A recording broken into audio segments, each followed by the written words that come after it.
Guys, അപ്പൊ നമ്മൾ ഇന്ന് ഫോർട്ട് കൊച്ചിയിലേക്കാണ് പോകുന്നത്. അവിടുത്തെ മട്ടാഞ്ചേരി പാലസും അവിടെയൊക്കെ ഒന്ന് എക്സ്പ്ലോർ ചെയ്യാൻ വേണ്ടി പോവുകയാണ്.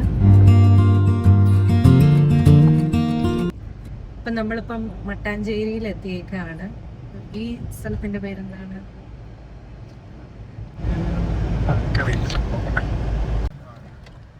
പഴയ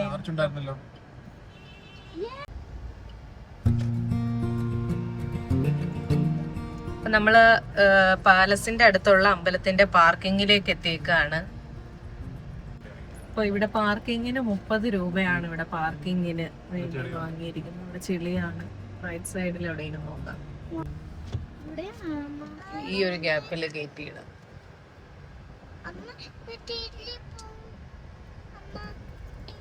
ഒന്ന് ബാക്കിൽ വന്ന പെട്ടുപോകല്ലേ.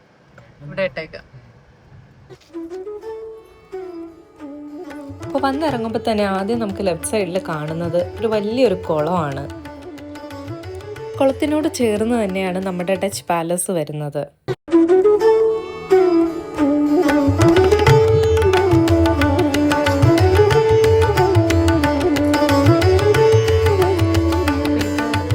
ഈ ഒരു അമ്പലം ഫേമസ് ആയിട്ടുള്ളൊരു അമ്പലമാണ്. പക്ഷെ ഫുള്ള് കാട് പിടിച്ച് കിടക്കുകയാണ്. ഇത് അങ്ങനെ വർക്കിംഗ് ആണെന്ന് തോന്നുന്നില്ല അല്ലേ?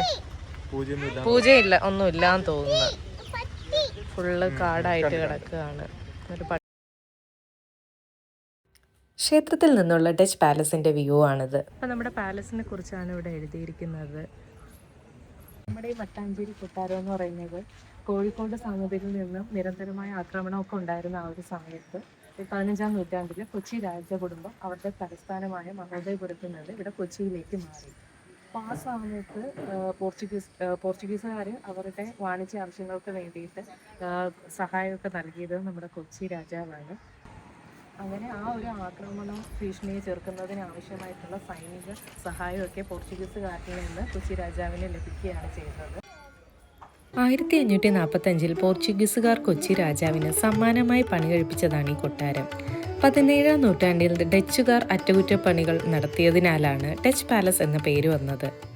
പരമ്പരാഗത ഒരു 4-കെട്ട് രീതിയിലാണിത് പണി കഴിപ്പിച്ചിരിക്കുന്നത്. ഹൈന്ദവ പുരാണ കഥകളും ഗുരുവായൂർ ക്ഷേത്രത്തിലെ ശ്രീകൃഷ്ണ വിഗ്രഹവും ഉൾപ്പെടുന്ന ചുവർചിത്രങ്ങൾ, കൊച്ചി രാജാക്കന്മാരുടെ ഛായാചിത്രങ്ങൾ, വാളുകൾ, കിരീടങ്ങൾ, രാജകീയ വസ്ത്രങ്ങൾ എന്നിവയുടെ പ്രദർശനമാണ് ഇതിനുള്ളിൽ ഉള്ളത്.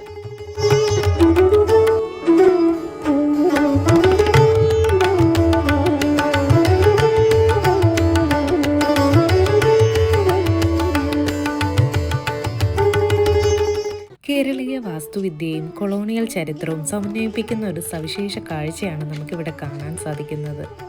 ഫോർട്ട് കൊച്ചിയിൽ നിന്നൊരു 4 കിലോമീറ്ററാണ് ഡച്ച് പാലസിലേക്കുള്ള ദൂരം.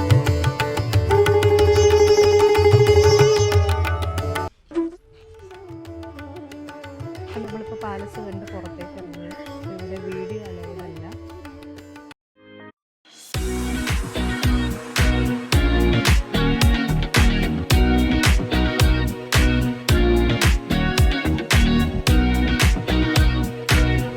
അപ്പോൾ ഡച്ച് പാലസും ക്ഷേത്രവും കണ്ടതിന് ശേഷം ഞങ്ങളതേ ഈ പുറത്തേക്ക് ഇറങ്ങി. അപ്പോൾ നമുക്ക് നേരെ കാണാൻ പറ്റുന്നത് ഒരു ടൂറിസ്റ്റ് ബോട്ടിംഗ് സെൻറ്ററിൻ്റെ ഒരു സ്പോട്ടാണ്. അവിടെ 2 സൈഡിലുമായിട്ട് ഒരു കുഞ്ഞു ഷോപ്പിംഗ് സ്ട്രീറ്റ് ഉണ്ട്.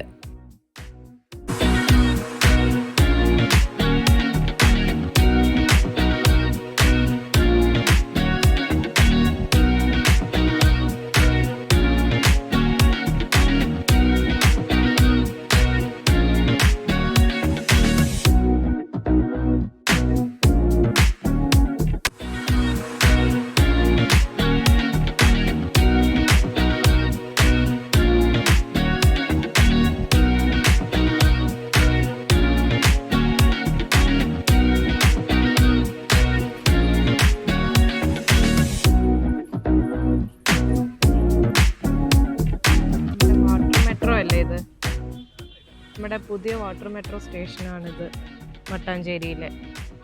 സ്റ്റാർട്ടായിട്ടില്ല. സ്റ്റാർട്ടായോ? സ്റ്റാർട്ടായിട്ടുണ്ട്. ഒരെണ്ണം പോകുന്നുണ്ട്. പൊന്നു വന്നേ. നല്ല ഭംഗിയുണ്ടല്ലേ കാണാനായിട്ട്. ഫ്ലോട്ടിംഗ് മെട്രോ സ്റ്റേഷൻ അല്ലേ. അപ്പോൾ നമ്മളിപ്പോൾ നിൽക്കുന്നത് നമ്മുടെ മട്ടാഞ്ചേരി മെട്രോ സ്റ്റേഷൻ അടുത്തായിട്ടാണ്.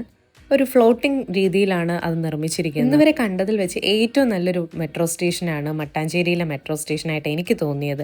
കാരണം ചെന്ന് കയറുന്ന എൻട്രൻസിൽ തന്നെ നല്ലൊരു വലിയ പാർക്ക്, നല്ല സ്പേഷ്യസ് ആയിട്ടുള്ള പാർക്കിംഗ്, മാത്രമല്ല ടൂറിസ്റ്റുകൾക്കൊക്കെ വന്ന് കായൽ ഭംഗി ആസ്വദിച്ചിരിക്കാനുള്ള നല്ലൊരു സ്പോട്ട് കൂടിയാണ്. ഇതിൻ്റെ മെയിൻ അട്രാക്ഷനായിട്ട് എനിക്ക് തോന്നിയതെന്ന് പറഞ്ഞാൽ ജൂ സ്ട്രീറ്റ് ആണെങ്കിലും ഡച്ച് പാലസിലേക്കാണെങ്കിലും എനിക്ക് തോന്നുന്നു ഒരു വാക്കബിൾ ഡിസ്റ്റൻസ് മാത്രമേ ഉള്ളൂ ഈ ഒരു സ്പോട്ടിൽ നിന്ന്.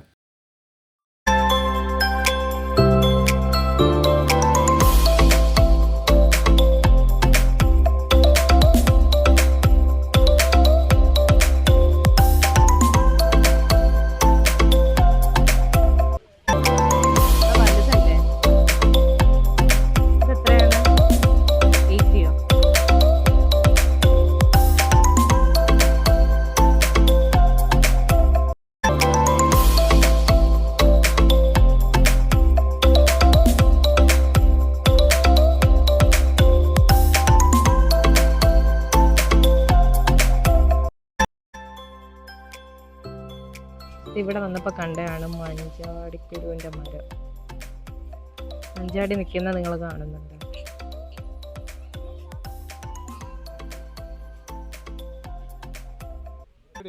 നിറയെ മഞ്ചാടി. ഇതേ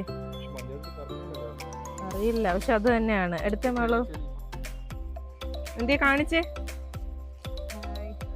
നമ്മുടെ കൊട്ടാരത്തിൽ നിന്ന് കിട്ടിയ മഞ്ചാടിക്കുരുവാണിത്.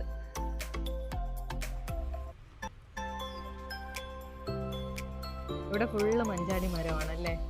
ഇതിപ്പോ രണ്ട് മരമാണ് നിൽക്കുന്നത്.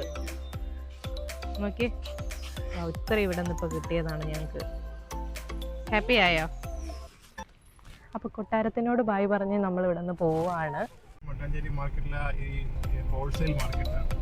പണ്ട് കാലങ്ങളിൽ ചരക്കുകളെല്ലാം ഇവിടെ കൊണ്ടുവന്ന് ഹോൾസെയിൽ ഇതെല്ലാം കാണുന്നത് പുറമേ കാണുമ്പോൾ ചെറിയ സ്ഥലമായിരിക്കും. അകത്തോട്ട് നല്ല വലുതായിട്ട് ഗോഡൗണുകളും കാര്യങ്ങളും ഇപ്പോഴും അതേപോലെ തന്നെ ഇവിടുന്ന് റൈസും കാര്യങ്ങളും ബാക്കിയുള്ള കാര്യങ്ങളെല്ലാം ഹോൾസെയിലായിട്ട് ഇവിടെ വന്ന് ഇതെല്ലാം ഗോഡൗൺ കണ്ട അതിനുള്ളിൽ ശേഖരിച്ചിട്ട് പിന്നെ ഇവര് ബാക്കിയുള്ള ഡിസ്ട്രിബ്യൂട്ട് ചെയ്യും. ഇപ്പോഴും പണ്ട് ഈ കപ്പൽ വഴിയൊക്കെ എല്ലായിരുന്നു വരുന്നത്. ഇതോടെയായിരുന്നു ഇപ്പോഴും അങ്ങനെ തന്നെ.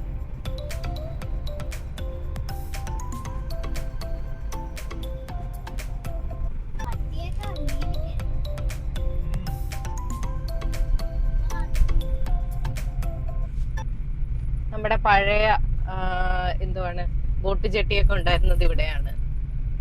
ഇപ്പോഴും ഉണ്ടല്ലേ? അല്ലെ, പണി എന്തോ നടക്കുകയായിരുന്നില്ലേ?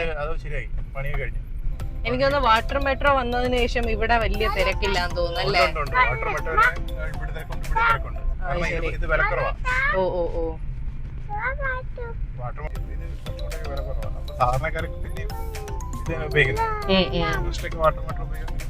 ആൾക്കാർ കുറച്ച് ഉപയോഗിക്കെങ്കിലും കൂടുതലും ഉപയോഗിക്കുന്നില്ല.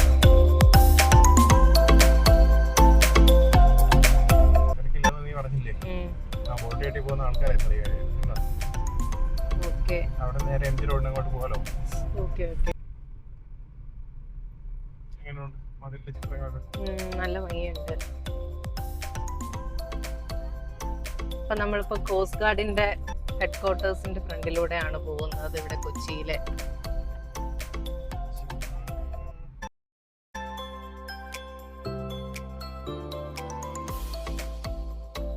അപ്പോൾ ഞങ്ങളുടെ ഈ ഒരു ചെറിയ വീഡിയോ നിങ്ങൾക്ക് എല്ലാവർക്കും ഇഷ്ടമായെന്ന് വിചാരിക്കുന്നു. ഇഷ്ടമായ please like, share and subscribe. അപ്പോൾ അടുത്തൊരു വീഡിയോ ആയി വരുന്നവരേക്കും ബൈ.